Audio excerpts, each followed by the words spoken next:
Buenas tardes, ¿se oye? Olá, Sí, Valentim. sí. Buenas tardes a todos.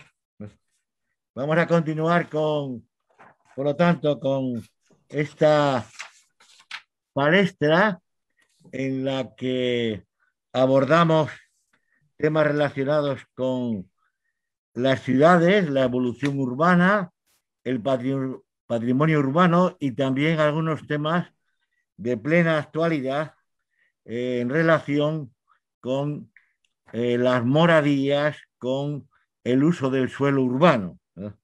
Por lo tanto, se plantean temas de plena actualidad y temas que forman parte del conjunto interdisciplinar de la geografía y de los aledaños que nos acompañan arquitectos, sociólogos, economistas en temas eh, paralelos y complementarios. Como somos 5 las personas que vais a intervenir, calculamos en torno a 12 minutos, porque el tiempo se ajuste a más o menos a lo reglamentado. Creo que lo fundamental es que las intervenciones tengan, por un lado, un contenido teórico, de planteamiento de las cuestiones fundamentales, y por otro lado, que tengan argumentos para el debate y para las propuestas positivas en el contexto justamente de una crisis como la que estamos viviendo en el mundo urbano, tanto por los efectos de la crisis económica como en los últimos meses por la crisis de la pandemia. Algunas de las propuestas y de los resúmenes que hemos leído y de los temas entran en este campo, e incluso alguna persona, alguna de las investigadoras como Arlet, ha publicado en Transversalidades algo complementario sobre el derecho a la vivienda, una cuestión que muchos de los gobiernos actuales, con un sentido más social, están planteando como un derecho de justicia, de equidad y de, naturalmente, de necesidad social. Bueno, en la primera intervención va a ser de Aline Pascualino. ¿Está Aline? No la veo por aquí. ¿Está Aline? Sí, está. Sí. Aline Pascualino. La segunda va a ser de un grupo de investigadores sobre el litoral de Benguela y los temas relacionados con las urbanizaciones, la seguridad y la gobernanza, y que eh, son Isaac Simao, Ignacio Felipe, Calio Teixeira y Calio Teixeira. ¿También están? ¿Sí? ¿No los veo? ¿Están? Bueno. Eh, el tercero que va a intervenir eh, es Tiago Silva. Tiago Silva, no la veo, no lo veo. A Tiago Silva, sí. Veo a Tiago Moreira, pero no a Tiago Silva. A ver, Thiago sí, Silva Moreira, professor. Estou sí. aqui. Obrigado. Buenas tardes. Tiago. Y el cuarto será Arlet, que la veo en pantalla. Y por último, Joana Capela Campos, que está con nosotros. Por lo tanto, va a comenzar Aline Pascualino. Por favor. Sí, Aline. Boa Buenas tarde tardes. a todos. Estão Buenas me tardes. ouvindo? Tienes 12 minutos para exponer tus argumentos, tus conclusiones en este tema tan importante que relaciona las condiciones ambientales y climáticas en el área paulista de Campinas. Tudo bem. Tienes la palabra. Muito obrigada. Boa tarde a todos. Eu vou dar início, então, à apresentação, vou fazer o compartilhamento, né, da minha tela.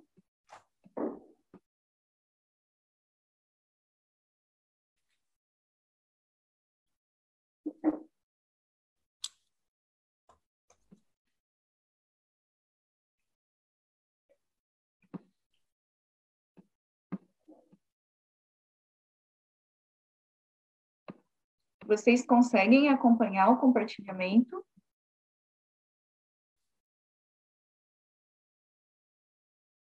Sim, sim. Sim. Então está bem. Bom, boa tarde a todos. Eu sou professora da área de climatologia do Departamento de Geografia do Instituto de Geociências da Unicamp.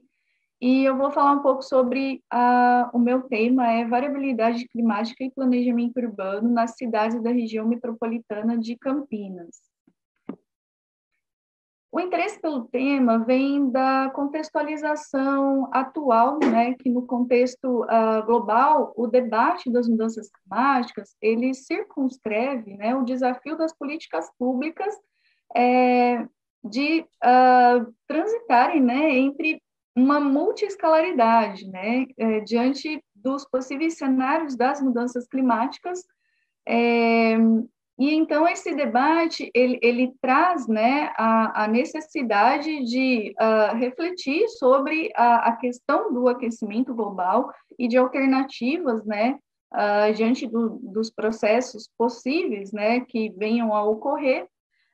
E, por outro lado, ele se depara com o desafio de tornar a cidade mais resiliente e menos vulnerável às questões que podem decorrer, né, desse processo de agravamento de condições ambientais em termos de riscos, né, para a população de modo geral. E, então, a cidade, o uso do solo e a dinâmica estabelecida nas reconfigurações do urbano, ao longo do tempo, essas estruturas elas devem ser planejadas para o habitat em consonância às mudanças ambientais de modo em geral, não necessariamente a cenários projetados, né? Então, a questão que se coloca, né, central, é que existe uma necessidade de elaboração de políticas públicas diante do problema, mas existe a necessidade de elaboração de instrumentos legisladores que direcionem ações efetivas em conformidade aos problemas reais existentes. Então, a elaboração de políticas públicas que busca essa organização de cidades resilientes precisa passar pelos fenômenos inerentes à variabilidade climática, ou seja, eventos do tempo e do clima, não necessariamente em cenários de mudanças futuras, mas também nos cenários que se colocam, né, atualmente nos desajustes ambientais, né, que muitas vezes são verificados, principalmente nas cidades brasileiras com ausência de ordenamento territorial.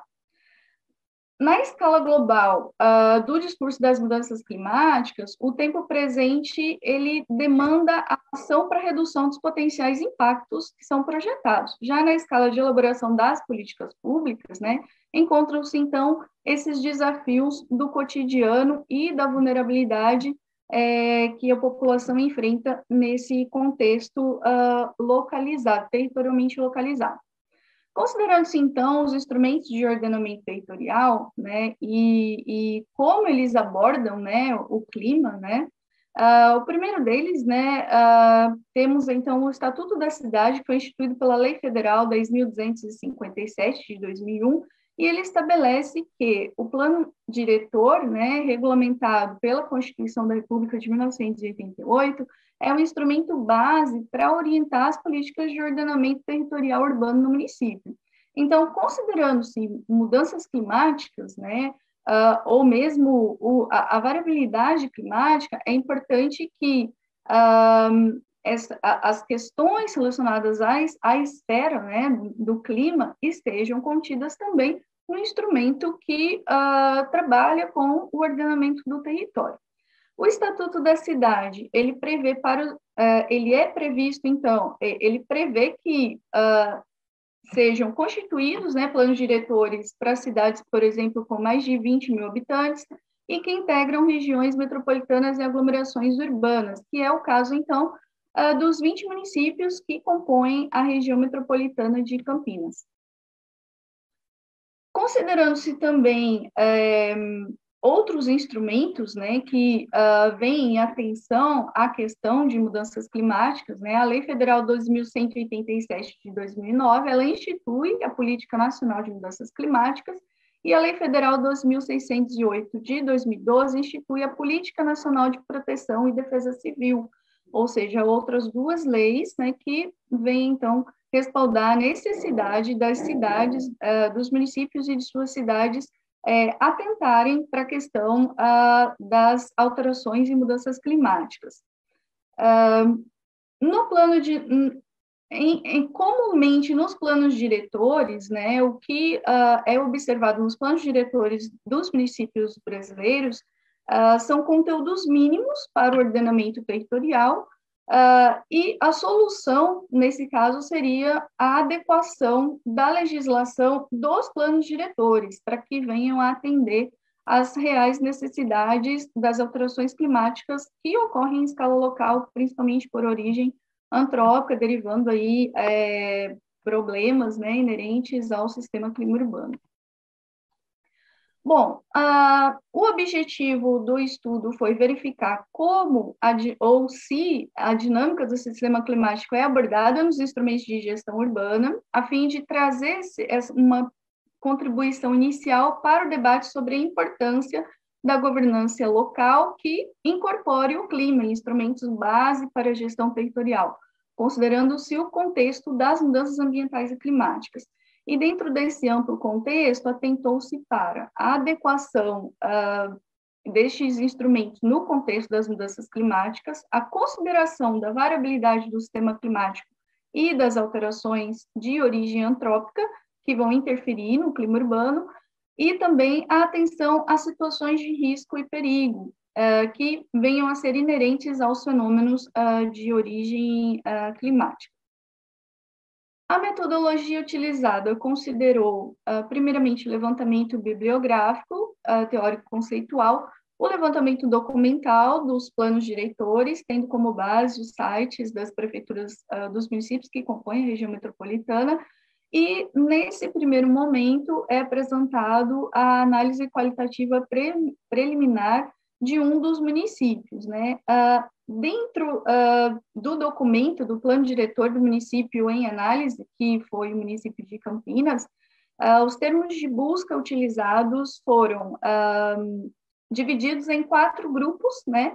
E, dentre eles, essa busca ela se direcionou para abarcar desde elementos climáticos pontuais, questões inerentes aos ciclos, né, a sazonalidade, a variabilidade climática, e elementos também relacionados com as alterações antrópicas, a interferência antrópica no meio, também elementos, grupos de palavras relacionadas a condições de riscos e eventos extremos, e grupos de palavras relacionadas com as mudanças climáticas e o aquecimento global. Então, no grupo 1, né, elementos climáticos e variabilidade, grupo 2, as relações do sistema clima urbano, grupo 3, eventos pontuais, extremos, que podem trazer riscos e perigos à população de modo geral, e grupo 4, termos de busca relacionados às mudanças climáticas. A região metropolitana de Campinas, de modo geral, ela é composta por 20 municípios e ela possui uma população total de 3.193.332 pessoas. E tem hoje, constitui a segunda região metropolitana mais importante do estado de São Paulo, Com relação à taxa de população que vive nas cidades, né, cerca de 17 desses municípios, eles apresentam uma taxa de 90%, e metade do total dos municípios apresentam uma taxa de população urbana acima de 98%.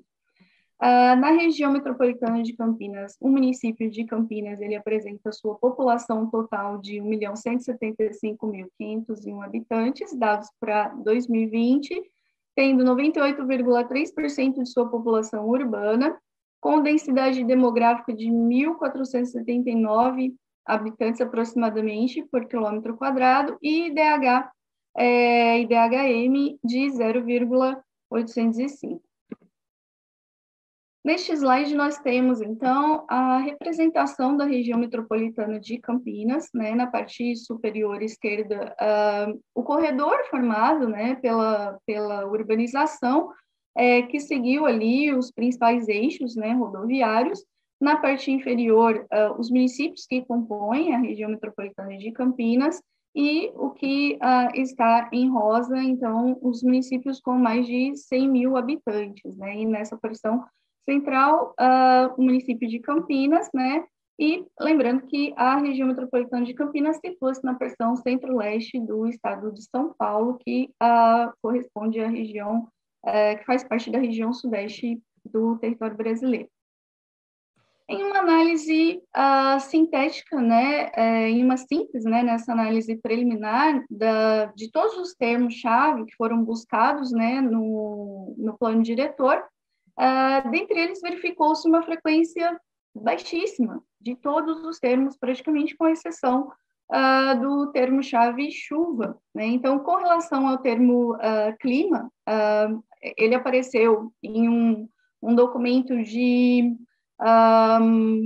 mais de 400 páginas, ele foi mencionado 3 vezes, contextualizando se essas menções foram consideradas em termos de contribuição para a disponibilidade de recursos hídricos, associação à vegetação, conforto relacionado de forma indireta e função ecológica, quando mencionado junto à questão dos recursos hídricos. Com relação ao termo de busca-chuva, ele foi mencionado cerca de 10 vezes, associado a planícies de enchentes, inundação, chuvas intensas, perda do solo, captação de água, escoamento e retenção de água, e também relacionado ao assoreamento. Com relação à temperatura, foi verificada apenas uma menção, né, em termos de menção a ambiente artificialmente controlado. Com relação à sazonalidade, uma menção indireta sobre aspectos sazonais das ocorrências de leptospirose no município. O termo variabilidade climática não foi mencionado, clima urbano também não foi mencionado. Alterações antrópicas foram mencionadas em termos de impermeabilização do solo, retificação e assoreamento. O termo ilhas de calor não foi mencionado. O termo conforto térmico mencionado em termos de necessidade de requalificação da área central para maior conforto, mas sem apresentação de um aprofundamento, de mapeamento, de elaboração de índices de conforto bioclimático. O termo qualidade do ar, ele foi mencionado 2 vezes e relacionado à presença de vegetação. E aí, então, com relação aos termos voltados para riscos climáticos e eventos extremos, em termos de riscos climáticos não houve nenhuma menção. Em termos de eventos extremos, 2 menções associadas à questão de perda do solo, fragilidade hídrica e também mapeamento de áreas de riscos a acidentes em rodovias que pudessem vir a contaminar recursos hídricos, né, as margens de cursos d'água. Também foram mencionados moradias em áreas de risco e áreas que não podem fazer parte do processo de urbanização ou com maior índice de precariedade, sem condições de recuperação urbanística e ambiental. Trazendo ali, então, também menções a áreas de risco à saúde. Isso com relação ao termo áreas de risco, né, que foi mencionado cerca de 9 vezes. Deslizamentos, essa palavra apareceu ao longo do documento em uma única menção, em termos de identificação de áreas de deslizamento em bairro. Os termos alagamentos, inundações e enchentes, eles apareceram mais de 10 vezes ao longo do documento, demonstrando, então, que essa é uma preocupação recorrente, pontuando-se áreas de alagamentos e pontos do município com situações de inundações e enchentes em momentos de chuvas intensas. E os termos mudanças climáticas e aquecimento global não apareceram no documento, nem a mitigação ocorreu 2 vezes, mas não relacionado a mudanças climáticas nem aquecimento global, apareceu relacionado com a necessidade de mitigar áreas de fragilidade no contato entre o urbano e o rural. O termo adaptação, ele apareceu cerca de 3 vezes, relacionados com a adaptação de estruturas físicas, como praças, vias para portadores de deficiência, e também adaptação para circulação de frota de veículos do transporte público, e o termo resiliência, ele não apareceu nenhuma vez. Essa análise, ela foi uma análise preliminar e bastante sintética do documento, mas pelos termos de busca ficou muito claro que as características climáticas do município, no caso, elas não são observadas, as características do clima urbano também não são observadas e os problemas derivados do clima urbano também não são observados. As questões climáticas, elas não fazem parte do conjunto mínimo, né, que os instrumentos gestores tendem a apresentar, mas é importantíssimo ressaltar que, como falar de mudanças climáticas ou de adaptação às mudanças climáticas, ou de ordenamento territorial, redução das vulnerabilidades socioambientais, dentro desse contexto de alterações climáticas locais, como abordar esses temas, como legislar, como trabalhar o ordenamento do território, preparando essas cidades para projeções futuras, e nem mesmo a consideração do clima como uma das principais componentes ambientais é mencionada ao longo do documento de forma adequada. Então, de modo bem geral, o clima foi abordado em seu aspecto relacional a outros componentes ambientais, tendo maior atenção aos recursos hídricos em termos de disponibilidade, contaminação, áreas de intervenção com relação aos recursos hídricos. Então, o clima ele veio abordado dessa forma indireta, né, muito relacionado aos eventos intensos, né, que podem vir a gerar alagamentos, inundações, situações mais pontuais e esporádicas. E não houve menção ao clima urbano, né, aqui uma representação dos recursos hídricos, dos pontos de poluição dos recursos hídricos, áreas de contaminação dos recursos hídricos superficiais da cidade, do município de Campinas.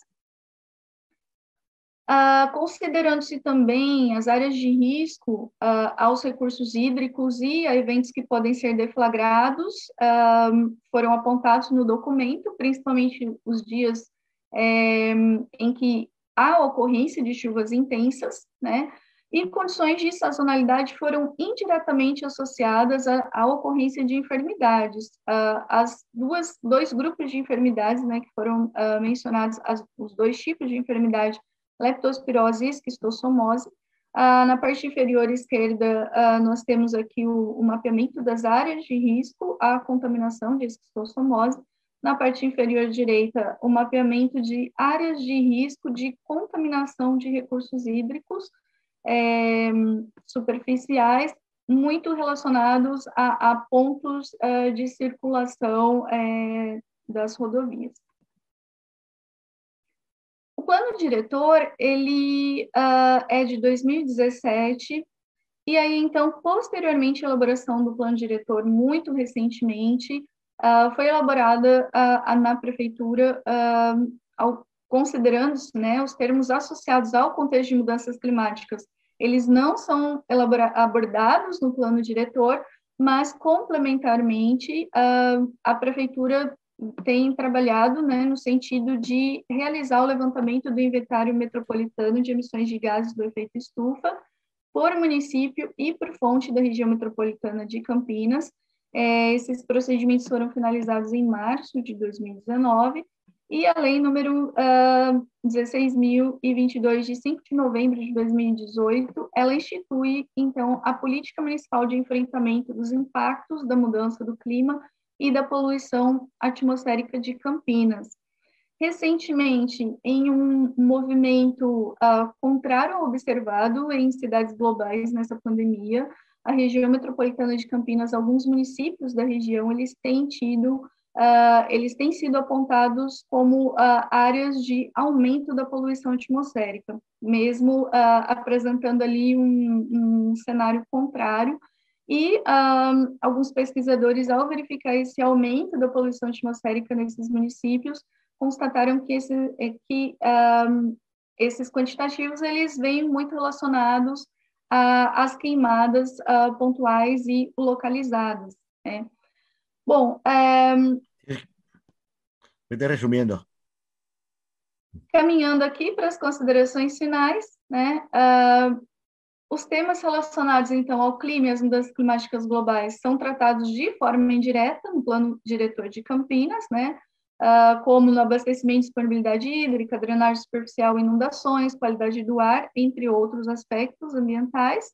O clima é um dos principais componentes ambientais e raramente foi mencionado no documento, indicativo, portanto, da necessidade de trazer a questão ambiental e climática à esfera local diante dos problemas reais, né, enfrentados, deflagrados também pelo clima urbano, e a necessidade de incorporar o tratamento das alterações climáticas locais com base nos estudos de clima urbano e também da variabilidade climática local. Algumas referências que foram utilizadas no estudo, e agradeço pela apresentação. Muito obrigado, Alina. Muito obrigado.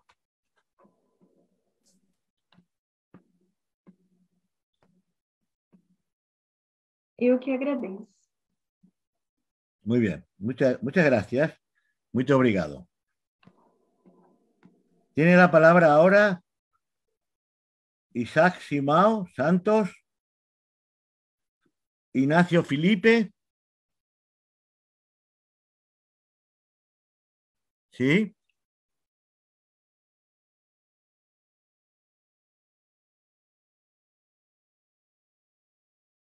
¿No está?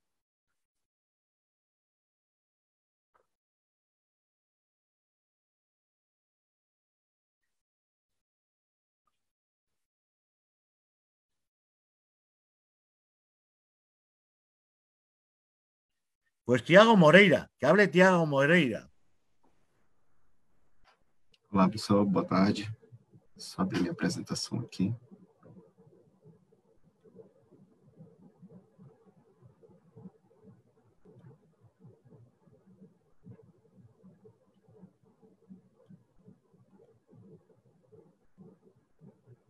Todos podem acompanhar a apresentação? Bom. Ok. Boa tarde, professor. Boa tarde a todos que estão sendo ouvintes nesse exato momento. Me chamo Thiago Silva Moreira, né, doutorando da UFC. Sou também professor do Instituto Federal do Maranhão. E hoje nós iremos aqui discutir o crescimento urbano da Ilha do Maranhão e suas contradições socioespaciais. Tá? Vamos lá. Então, aqui é o mapa de localização, né, da Ilha do Maranhão.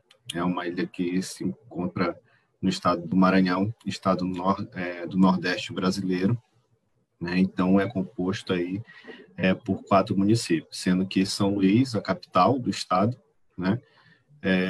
São José de Ribamar, Passo do Lumiar e Raposa, né? A gente vai discutir sobre a urbanização, né, desse espaço. Na questão central,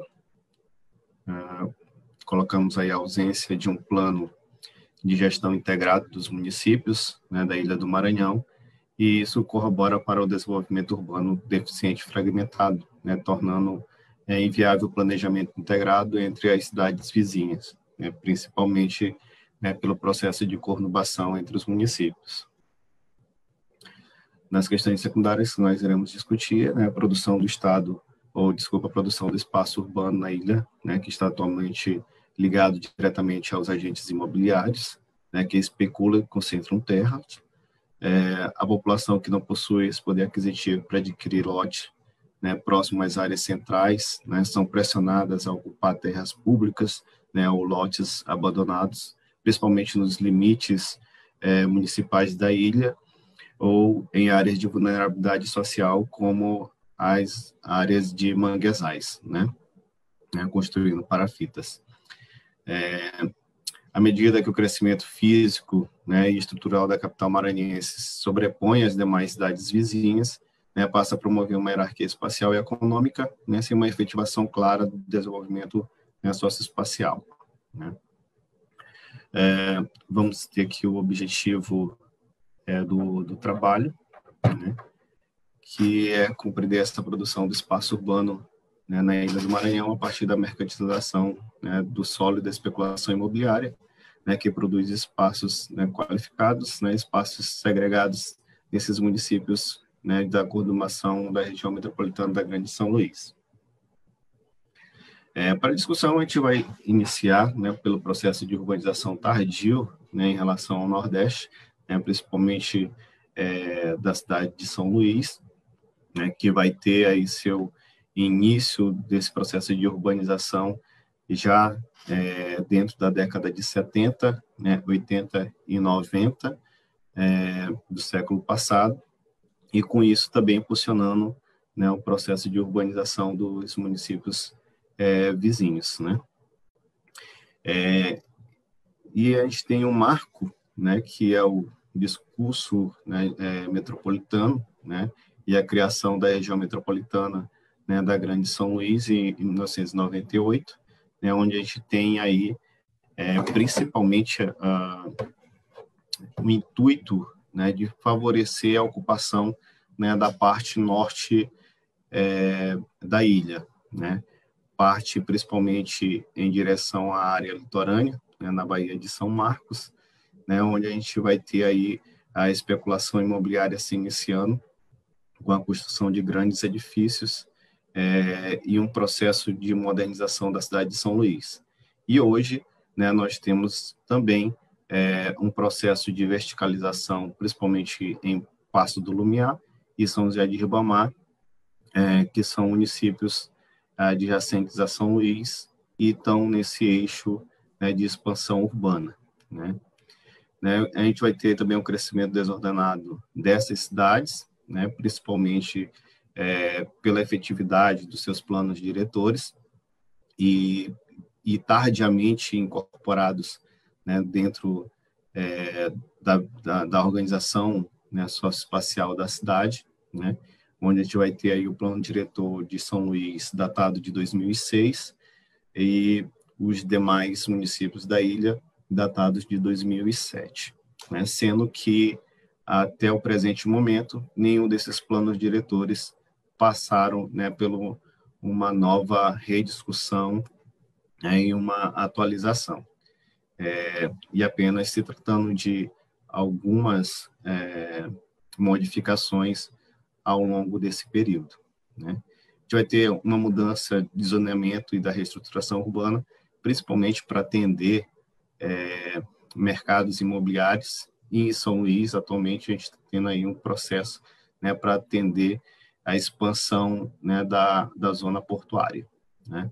Zona portuária é essa que está, né, próxima à área rural, né, da cidade de São Luís, né, e onde a gente está tendo aí uma discussão de modificação do plano diretor para expandir essas áreas industriais e essa área portuária e, consequentemente, redução, né, da área rural, né, da cidade de São Luís.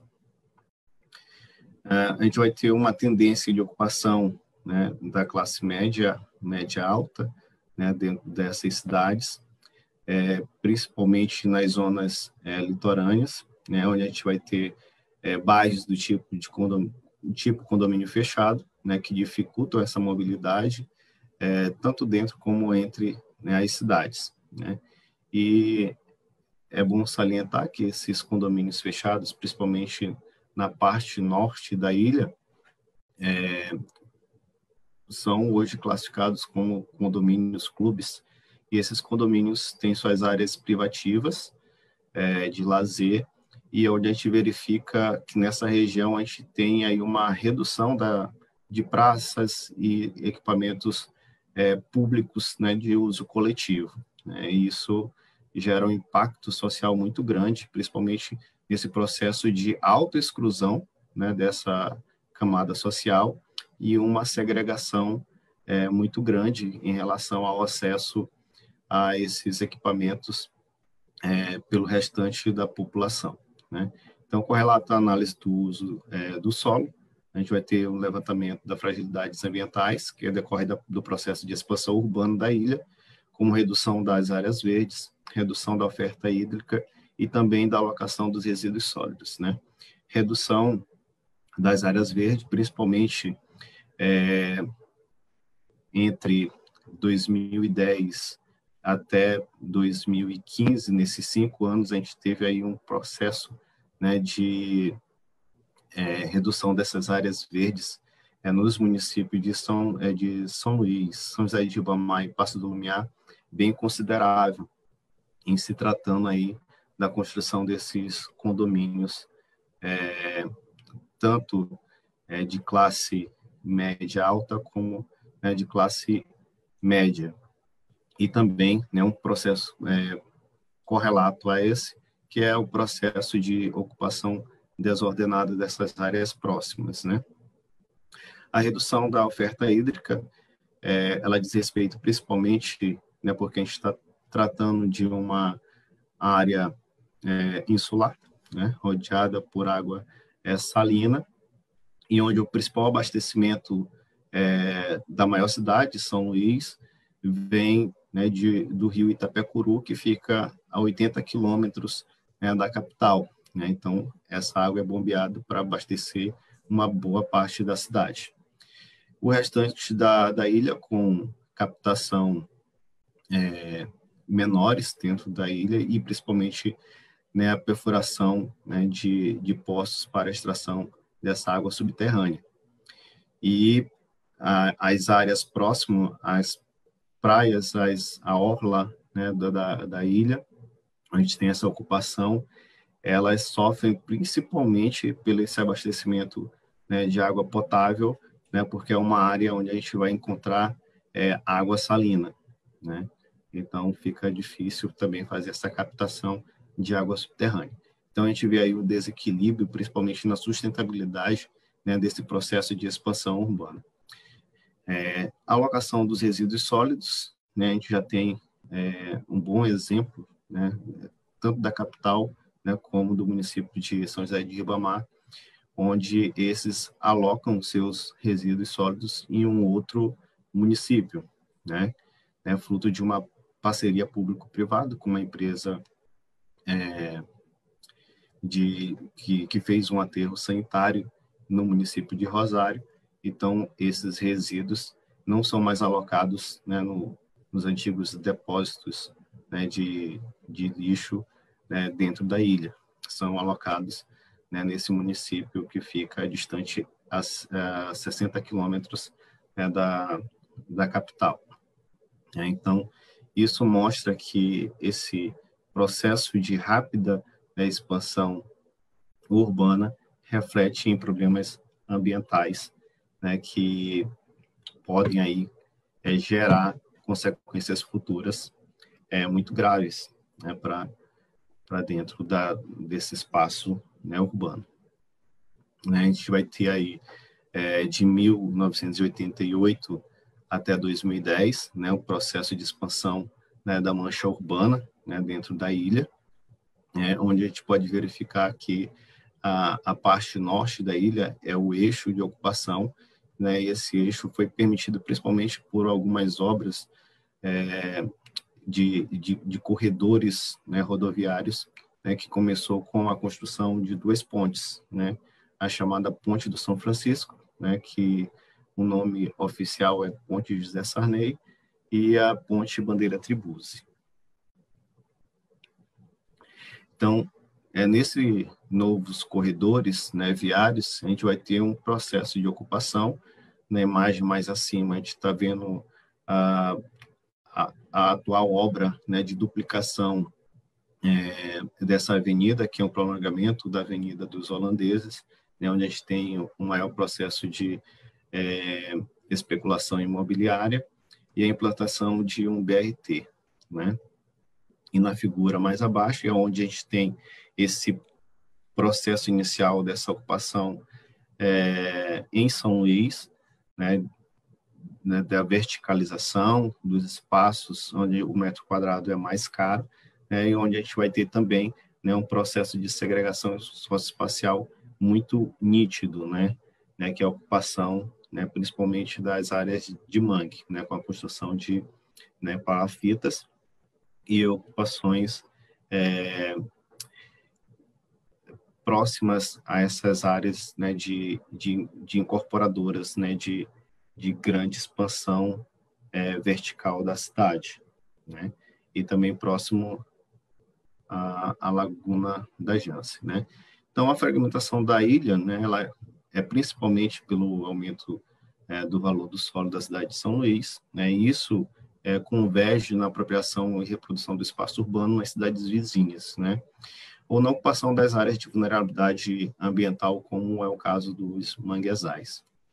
Então, a gente precisa partir de um olhar também da periferia para o centro, né, onde o processo de reprodução urbana ela parte também de características de segregação, onde a gente vai ter projetos residenciais fechados, né, e a ocupação de terras da União, né, numa disputa, né, pelo espaço entre a autossegregação e a segregação urbana, né, e principalmente com a redução nessas áreas de autossegregação, desses condomínios fechados, a redução dos espaços de uso coletivo.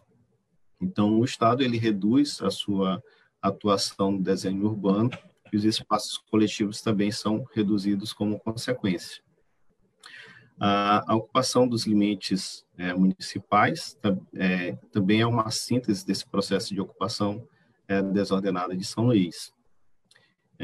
Então, a fragmentação urbana, nesse caso, não é uma separação territorial, mas uma segregação, né, de setores da sociedade que ocupam o mesmo espaço dentro da cidade. Então, como que esse espaço ele é vendido e divulgado dentro dessa lógica, né? Principalmente onde a gente tem o processo de verticalização, né, dessas cidades, né? Só por exemplo, o plano diretor inicial de São Luís estabelecia, né, gabaritos de até 10, né, pavimentos, né? Mas hoje a gente já tem construção, né, de 15, né, pavimentos. E de São José de Ribamar, né, que o gabarito máximo era 6 pavimentos e foi alterado para 15 pavimentos também. Então, esse processo ele vai depender principalmente desses fatores, né, dos agentes que estão utilizando, né, e também promovendo a ocupação desse espaço. Tiago. Boa. Vete terminando, Tiago. Isso. Estou terminando, estou finalizando. Então, nesses espaços, né, principalmente nas regiões de limite, a gente vai ter uma disputa espacial, né, tanto política como também territorial, né, e acaba como reflexo, né, desse processo a falta de infraestrutura nessas regiões, né, de limites, né, onde a gente vê uma disputa de legislação, né, municipal. Então, só para reflexo disso, a gente vai ter alguns mapas, né, de como estamos aí falando, né, só para exemplificar, né, e como que a gente tem a ocupação, né, dessas áreas de limite e a expansão urbana, né, de São Luís. Basicamente isso, né, finalizando, deixando aqui meu muito obrigado pela oportunidade, né, e também, né, uma boa tarde a todos. Muito obrigado, Tiago, por tu presentación de los problemas urbanos en ese contexto tan fragmentado, tan competitivo, tan especulativo de San Luis de Maranhão y la expansión hacia la zona portuaria que está planteando problemas medioambientales graves en el transporte y en la contaminación inmediata. Bien, tenemos ahora a la profesora Arlet, que nos va a hablar del derecho a la moradía desde una perspectiva general, pero también desde una perspectiva, sobre todo brasileira, en un contexto complicado, difícil, de crisis social, económica, política, medioambiental, que yo creo que hace una reflexión de carácter social, de carácter humano y, sobre todo, desde una perspectiva geográfica también territorial. Tienes la palavra, Arlet. Muito obrigado, Valentim. É bom estar aqui. Eu agradeço a seleção, poder estar com vocês. Quando eu me inscrevi, eu pretendia ver se era possível termos presencial, mas infelizmente não foi, não está sendo possível. Eu vou ver se eu consigo, eu não sou muito boa, colocar aqui a minha apresentação. Como é que a gente faz aqui? Demais. Ok, consegui, né? Sim. Dá para ver? Bom, qual é o ponto de partida da minha apresentação? O ponto de partida é a reflexão do seguinte: direito à moradia, ou a moradia como direito, é contraditório com o fato da moradia ser uma mercadoria do modo de produção capitalista? Qual é essa questão? Como é que a moradia pode ser um direito se ela é uma mercadoria do modo de produção? Então, neste sentido, a apresentação ela visa trazer algumas reflexões para pensar o momento... Não sei como é que faz aqui para passar para o outro. Já vi. Bom, uma das questões, então, é essa. Morar é uma necessidade. Morar é um direito. Mas ela é a moradia, é uma mercadoria. E para morar é preciso ter a casa, é preciso construí-la sobre uma terra. Portanto, será que a solução é pedir, como está nessa foto aí? Eu não sei se isto existe nas igrejas em grande parte de Portugal ou de outros países. Aqui, algumas igrejas têm o ex-votos, ou seja, ao conseguir o que se considera uma graça divina, se coloca uma prenda ou o pagamento de uma promessa dentro do altar. E este aqui é um exemplo de uma foto na Igreja da Penha, na Paraíba, onde tem uma imensidão de casas, né? Por outro lado, existe, como eu estava colocando, a contradição entre o direito de morar, a mercadoria terra-casa. Como e onde morar? Como pagar pela moradia? Comprar, alugar, ocupar, pedir aos céus ou reivindicar políticas públicas. Esta foto ela foi tirada em 1988 e hoje piorou muito. E a contradição dessa foto é mostrar a construção dos barracos. Esta é uma ocupação que foi objeto da minha tese de doutorado, né? Onde nós temos a contradição, a lenha para poder usar na panela de pressão. Hoje nós temos a contradição entre os meios sociais, né, a agenda social, ou seja, os meios do capitalismo chamado de plataforma, mas, ao mesmo tempo, no caso do Brasil, nós temos uma questão que é fundamental importância de que o preço do gás está fazendo voltar o comer com cozinhar com carvão. Bom, essa situação ela está relacionada, essa é uma questão teórica, né, da separação no capitalismo, do qual todos nós estamos, entre o capital e o trabalho. O capital são os meios de produção, capital dinheiro, matérias-primas, força motriz e a terra, aonde vai se construir a moradia. E a terra tem uma especificidade, porque ela é assemelhada ao capital, que se valoriza mesmo sem trabalho nenhum exercido diretamente sobre ela. Por outro lado, nós temos a força de trabalho, e a venda da força de trabalho representa um recebimento de salário para suprir a reprodução da força de trabalho, a reprodução da vida. E aí entra a questão da moradia como necessidade, e eu trago para o Brasil. No Brasil, em 1936, é estabelecida a CLT, Consolidação das Leis do Trabalho, aonde se estabelece que o salário mínimo deve suprir alimentação, habitação, vestuário, higiene e transporte. Na Constituição de 88, se ampliam os bens, considerando, inclusive, o desenvolvimento do capitalismo, o desenvolvimento das forças produtivas, e consta que o salário deve suprir moradia, alimentação, educação, saúde, lazer, vestuário, higiene, transporte e previdência social. No caso da moradia, o salário mínimo é calculado para o aluguel. Quem não trabalha não mora, e quem não mora não consegue trabalho. É um jogo de palavras, mas que representa bem uma situação atual.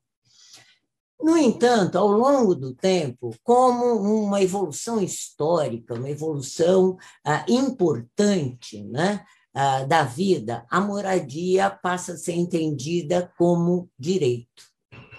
Isto aparece desde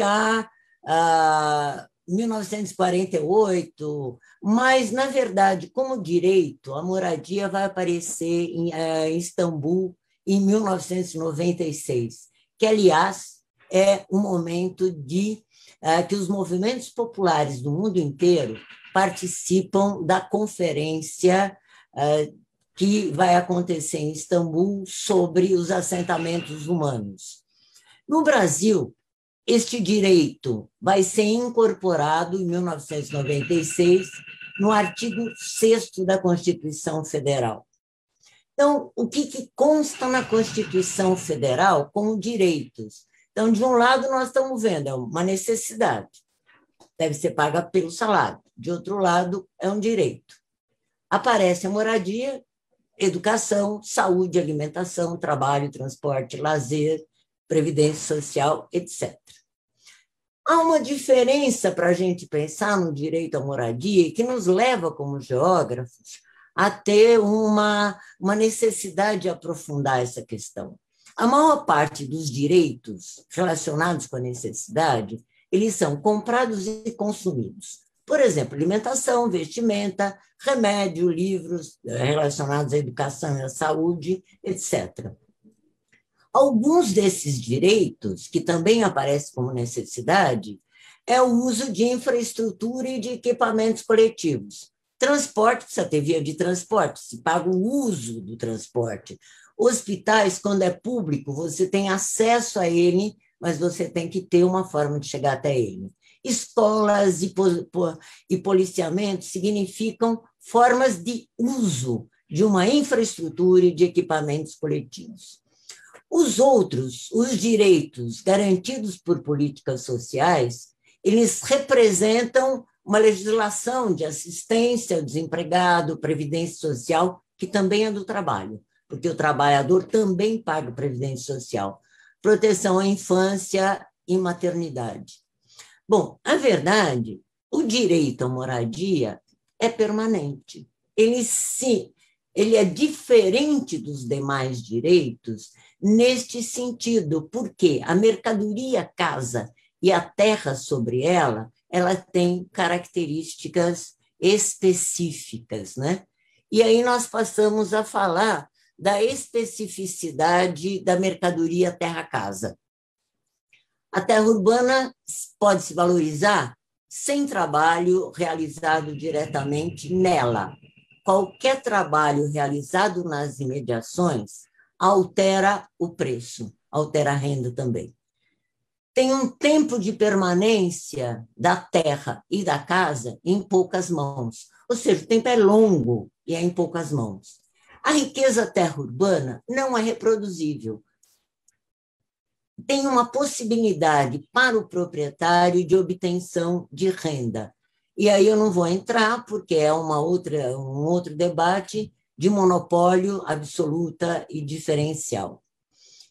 Por outro lado, sobre a terra, a edificação representa a obtenção de lucros e de juros quando entra o capital financeiro e de lucros pela exploração da força de trabalho.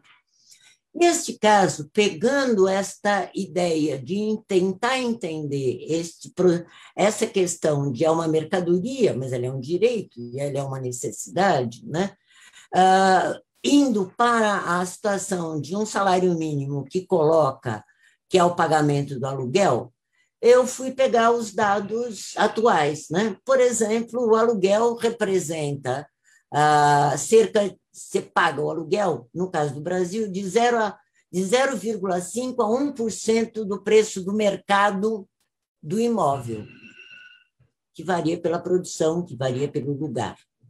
Mas, só para ter uma ideia, o aumento do salário mínimo em 2021 foi de 5,26%, contrapondo-se ao cálculo do aumento do aluguel para 2021, que foi de 37,4% em plena pandemia.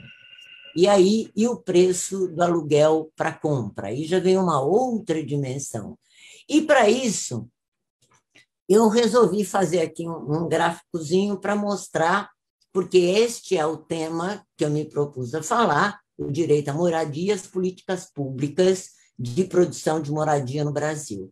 Bom, em termos de políticas públicas, eu fiz um gráfico muito simples para mostrar que os institutos de aposentadorias e pensões, que foram criados junto com a consolidação das leis de trabalho em 1936, eles produziram de 1936 e 1964, 134 mil unidades. De onde vinha o dinheiro?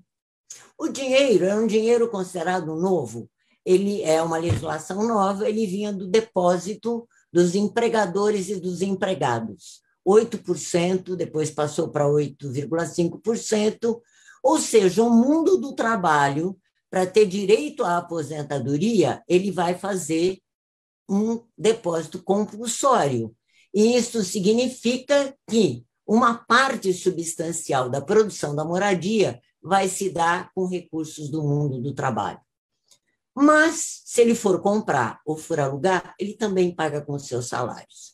Então, a política pública de produção de moradia no Brasil já começa com esta vinculação do dinheiro vindo do mundo do trabalho.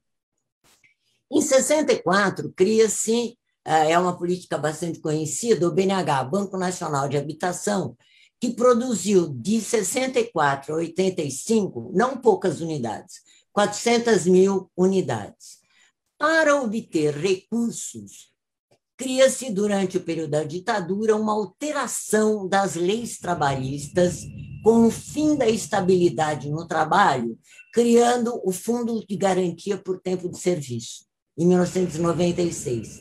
Portanto, o mundo do trabalho vai subsidiar novamente a produção do urbano e a produção da moradia. A compra também é paga com salários, a partir de um prazo de 25 anos, no mínimo, quer dizer, no máximo 25 anos. Por outro lado, durante o período que vai de 1985 até 2003, não há nenhuma política nacional de moradia. A compra vai se dar com recursos do salário, com financiamento individual, com financiamento do FGTS, e neste período vai fazer o quê? Vai aumentar o déficit, vai aumentar as favelas, vão aumentar os cortiços. Eu não falei de um período, de uma produção que vai de 46 a 64, porque ela é muito pequena, que é o fundo da casa própria, que era um fundo o fundo público, neste caso, que era o recurso da União, que vai produzir apenas 17 mil unidades. Bom, então, de 1985 a 2003, não há política nacional de habitação, a ausência total. O que vai acontecer de 2003 a 2009 é um debate sobre como deverá ser a nova política e se cria alguns mecanismos, alguns individuais e outros coletivos, como a regularização fundiária, a urbanização de favelas, e vai se dar um grande número de ocupação de terra e ocupação delas pelo trabalhador. Bom, em 2009 se cria um outro grande programa, que é o Minha Casa Minha Vida, o programa Minha Casa Minha Vida, que vai também utilizar recursos do mundo do trabalho. O FGTS, embora tenha também outros recursos, mas a base é o FGTS. E vai ter junto, neste mesmo programa, a regularização fundiária de interesse social, que vai até 2016. Não foram poucas as unidades construídas, foram 6 milhões de unidades por esse programa, que se extinguiu no atual desgoverno, não é governo, né? Da Casa Verde Amarela, que é sem produção e sem verbas para HIS, habitação de interesse social. Então, nesse sentido, só para dar uma ideia da questão, em 2019, nós tínhamos mais de 5 milhões de barracos de favela, em 13 milhões, 3 mil aglomerados, e na maior parte, em uma grande parte de municípios brasileiros. Belém e Manaus, por exemplo, são metrópoles da região norte, mais de 50% das unidades habitacionais são barracos de favelas. Metrópoles nacionais, tidas de grande expressão econômica, como Rio de Janeiro e São Paulo, têm cerca de 20% dos municípios, dos domicílios, como barraco de favela. Perdi aqui, peraí. Só para ter uma ideia, o déficit habitacional de 2020 era calculado em 5.876.699 unidades. O que é o déficit? O déficit é moradia precária, é moradia insalubre, e deste total do déficit, voltando à questão do pagamento do salário e pagamento do aluguel, 72% paga mais de 30% da sua renda em aluguel. Só para ter um exemplo, aluguel de um barraco de favela está em torno de R$200. Bom, estes dados todos, né? Temos que terminar, Arlette. Sim, já estou terminando, é o último. Há essa questão inicial, moradia é um direito, moradia é uma mercadoria, e há uma contradição aparente. Então, mas no capitalismo tudo é mercadoria. A produção da casa e suas especificidades, a gente já falou. A necessidade das políticas públicas, portanto, são indispensáveis. E, do ponto de vista geográfico, analisar tal contradição é compreender que a venda da força de trabalho deveria possibilitar um abrigo adequado. Demonstrar que parte dos recursos para as políticas públicas de moradia popular advém do mundo do trabalho e que são pagas pelo próprio trabalho. E compreender a dimensão da produção e da reprodução do espaço urbano, ou seja, desvendar o fetiche que separa o trabalho da produção, da casa e da cidade. Obrigada, eu achei que eu ia gastar menos tempo, mas eu falo demais mesmo. Muito obrigado, Arlette. Vamos terminando este panel con Joana Campos, a ver si podemos hacer algunas preguntas. Joana. Olá, boa tarde a todos. Espero que me estejam a ouvir. Gostaria de cumprimentar o professor Valentim a mesa e todos os colegas, mas permitam-me cumprimentar de forma especial a organização do curso de verão e toda a família SEI, que viu em abril o Centro de Estudos Ibéricos ser reconhecido como instituição de utilidade pública pela Presidência do Conselho de Ministros, com o devido reconhecimento de toda a atividade que tem desenvolvido ao longo do tempo. E pedir autorização para compartilhar a minha apresentação, que é de um grupo de investigadores da Universidade de Coimbra. Creio que estão todos a ver.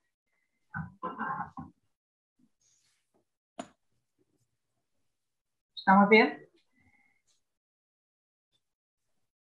Uhum. E é justamente como eu estava a dizer, por causa desta distinção e em nome de toda a equipa, gostaria de agradecer em primeiro lugar esta nova oportunidade para apresentar este tema, que assenta na pesquisa de processos de patrimonialização que se estabelecem em cada momento ao longo do tempo. De um modo introdutório, relembro que em 2013 o bem Universidade de Coimbra, Alta e Sofia foi inscrito na lista do Património Mundial da Unesco. Numa das considerações sobre a pertinência desta candidatura, é sublinhado o facto de ter sido assumido como espaço integrante na delimitação da área candidata toda a área de intervenção da denominada Cidade Universitária de Coimbra, com toda a sua complexidade, nomeadamente por causa da destruição do património urbano que ao longo dos séculos havia conformado o bairro universitário na Alta. À luz desta premissa, interessava-nos perceber de que modo é que esta transformação urbana foi assimilada pela população que ao longo do tempo foi vivendo, habitando, trabalhando, frequentando ou visitando o local. Em 1925, Manuel Ribeiro relatava-nos como a circunstância de Coimbra e a sua colina sagrada se constituía como um dado adquirido pela sua população, cuja realidade e percepção do existente vinham a ser consolidadas paulatinamente através da fosca feição mediévica que a cidade mostrava ainda, sobretudo na colina da Universidade, com vielas e betesgas e o casario miúdo e sórdido, com arcos e passadiços, ou seja, com uma imutável fisionomia das coisas. Uns anos mais tarde, precisamente em 1934, o Senado da Universidade exaltava as condições de ambiente e tradição da Academia e, por esses factos, reclamava uma valorização material para que reclamava uma valorização material para si própria, para a Universidade, de modo que esta pudesse cumprir plenamente a sua função cultural e educativa. Ora, António Salazar, presidente do Conselho de Ministros e antigo estudante de Coimbra, não ficou alheio aos argumentos apresentados e, em 1937, associou a construção da cidade universitária de Coimbra às comemorações dos centenários da nação de 1940. Em outubro de 1941, era criada a Comissão Administrativa do Plano de Obras da cidade universitária e 2 meses depois, em dezembro, era iniciado o processo de expropriação dos terrenos particulares da Alta que seriam necessários para a construção dos novos edifícios e espaços universitários, sendo dada a devida autorização ministerial e pagamento de indemnizações, com dispensa de formalidades legais em muitos destes campos. Quando confrontada com as expropriações e as demolições, a população da Alta começou a ter a verdadeira noção da escala da área de intervenção. Possivelmente, até ao final de 1942, a concretização de uma intervenção tão profunda ainda não havia sido consciencializada pelas pessoas. A expectativa e a ansiedade pela nova cidade universitária começava a esvanecer-se face à consciência da perda do lugar com o início das demolições das ruas das Parreiras e da Trindade em abril de 1943, para ser iniciada a construção do edifício do arquivo. Camilo de Castelo Branco já havia constatado numa Coimbra do século XIX que o progresso é barrigudo, não cabe em ruas estreitas. E as monumentais ilustravam bem essa ideia, uma vez que passavam a ter o acesso privilegiado na nova estrutura cênica universitária, que tinha como objetivo o isolamento da colina sagrada, conforme o desejo de António Salazar, e obrigava a um autêntico desafio ao esforço físico e simbólico para aqueles que pretendiam aceder ao valoroso ofício de Minerva, como cantar a Camões. No entanto, eram as populações da Alta que iam sentindo na pele o avanço e a imposição desse aclamado progresso, que, sob o esforço do martelo, as demolições iam respondendo às necessidades, consoante o avanço das obras dos novos edifícios universitários. Em paralelo a este empreendimento, foi também desenvolvida a construção de bairros sociais e residenciais em celas, Comiada, Lomba da Arregaça e Fonte do Castanheiro e na Conchada, para realojar os mais desfavorecidos e os despejados da Alta Universitária. E é verdade que muitos tenham sido beneficiados pelas novas condições da habitabilidade, também é verdade que todas estas pessoas deixaram de estar no território referencial de toda uma vida e a saudade e a tristeza pelo espaço que existia, da vivência e da vizinhança cotidiana, passariam a ser a tónica dos antigos residentes do bairro universitário. Com o avançar das obras, ao longo dos anos 50, o descontentamento pelas mesmas começava a ser alargado a outros públicos e a ser manifestado sob algumas reações contra a estética dos edifícios ou da estatuária que começavam a conformar a nova imagem da Alta. Embora a cidade universitária tivesse sido apresentada como um valor acrescentado de inovação, de renovação, de espírito empreendedor do Estado Novo, a sua recepção pela população não estava a seguir a mesma leitura. O ano de 1969 ficaria marcado pela crise académica. Durante a cerimónia de inauguração do edifício da Faculdade de Matemática, em 17 de abril, as autoridades recusaram que o presidente da Associação Académica usasse a palavra para intervir em nome dos estudantes, no sentido de reivindicar melhores condições das metodologias de ensino para uma universidade mais democrática. Nesse mesmo dia, 6.000 estudantes reuniram-se em Assembleia Magna e decretaram o luto académico, e vários estudantes foram presos pela CIV. Os acontecimentos de 1969 tornaram-se num mote transformativo de uma consciência crítica cada vez mais abrangente sobre as ações e os órgãos de poder da ditadura no espaço da Alta Universitária. Com a finalização do edifício da Faculdade de Ciências, em 75, já depois do 25 de abril, em 74, ficava construído grande parte do plano de obras arquitetado por Coutinho e Telmo nos anos 40. Mas até ao fim do milénio, outros acontecimentos também refletiram a reação e relação emotiva estabelecida entre as obras concluídas e a população, nomeadamente com alguns discursos onde as mágoas pelo espaço destruído era bastante evidente em vários colóquios que foram acontecendo nos anos 80. Em 1982, Matilde Sousa Franco propunha candidatar o Centro Histórico de Coimbra à lista do Património Mundial a propósito das comemorações do Museu Machado de Castro. Por um lado, em sucessivas propostas e intervenções de candidatura à Unesco, verifica-se que a Alta era a área eleita e imprescindível para justificar o valor universal excepcional do centro histórico. Por outro lado, nem sempre a área construída à luz das opções do Estado Novo era considerado para integrar essa área candidata. A partir de 95, há um momento-chave que altera o paradigma quando a obra apelidada como ESA Património precisa ela própria de intervenção para a sua requalificação e conservação.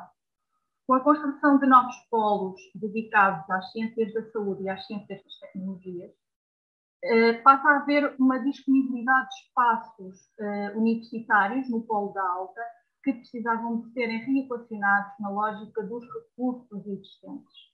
Consequentemente, a Reitoria lança um concurso de ideias, convidando 4 docentes do Departamento de Arquitetura a apresentarem propostas, entre eles Alexandre Alves Costa, Fernando Távora, Estes Ferreira e Gonçalo Guirme, sendo que o projeto Gonçalo Guirme saiu vencedor e deu origem ao plano de pormenor da Alta Universitária. O final de milénio é revelado por um interesse crescente em centrar a universidade como objeto de estudo, sendo realizado vários colóquios e conferências sobre a sua história e a sua influência sobre a cidade, o país e o mundo. Também o processo da construção da cidade universitária torna-se um objeto de estudo ele próprio, depois de ter sido descoberto o acervo da Comissão de Obras em Lisboa.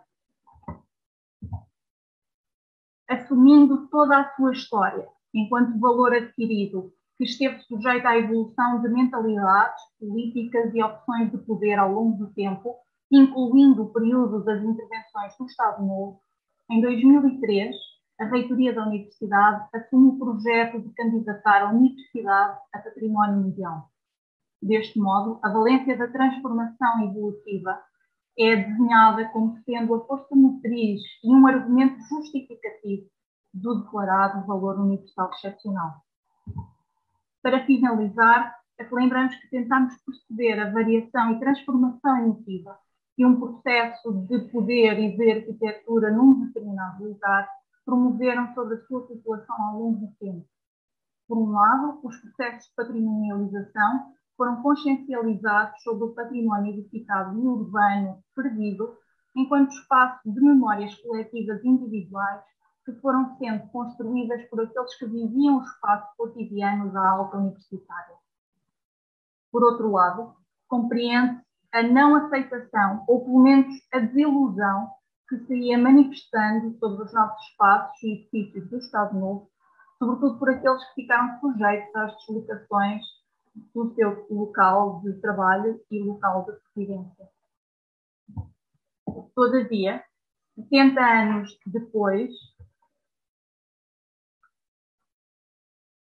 o processo, e após o início do processo de construção da cidade universitária, as transformações sobre a percepção social e cultural do que é ou não património desencadeiam um processo de patrimonialização sobre este território urbano. Como já referimos, em 2003, a universidade é inscrita na lista do Património Mundial e, portanto, determina-se como um território de forte capacidade de atração que tem alterado a imagem da cidade e a sua vivência de forma significativa nos últimos anos. Para terminar, damos conta da evolução do crescimento do número de visitantes contabilizados no circuito turístico da Universidade de Coimbra, com um claro abrupto queda no último ano, claramente associado à pandemia da Covid-19. Ou seja, percebemos que o decurso da história tanto pode acentuar descontinuidades, como apaziguar, como ajudar a desenvolver e apaziguar novas realidades, novos entendimentos sobre os lugares, e nesse sentido poderemos considerar o tempo como um grande escultor, como dizia Marguerite Yourcenar. Muito obrigada pela vossa atenção. Muito obrigado, Joana, por la contribución desde Coimbra y desde esta perspectiva histórica y del patrimonio que ha consolidado la ciudad y que se ha convertido en una referencia de ciudad universitaria por excelencia en el marco ibérico y en el marco lusófono. Por lo tanto, hemos cumplido justamente con el tiempo, estamos a pocos minutos de comenzar la mesa redonda y yo quisiera agradecer las contribuciones que habéis realizado en estas vuestras comunicaciones relacionadas con temas muy actuales como son las mudanzas y riesgos climáticos que amenazan de forma, yo diría, recurrente a nuestras ciudades y que ha puesto de manifiesto la crisis de la pandemia y del COVID. Las pequeñas ciudades se han convertido en modelos de mitigación y de oportunidades de vida. También quisiera señalar el papel de los estudios que están realizando desde la Universidad de tanto estadual como federal en Marañón en relación con los nuevos procesos de ocupación urbana y de los nuevos procesos de segregación en ese tema. Arlet ha planteado un tema de gran envergadura desde el punto de vista político, desde el punto de vista social. El derecho a una vivienda digna se está discutiendo de una forma continua y en los últimos tiempos esa vivienda digna es la que garantiza unos sistemas equitativos de salud, de oportunidades y de acceso a una vida digna, como decíamos antes.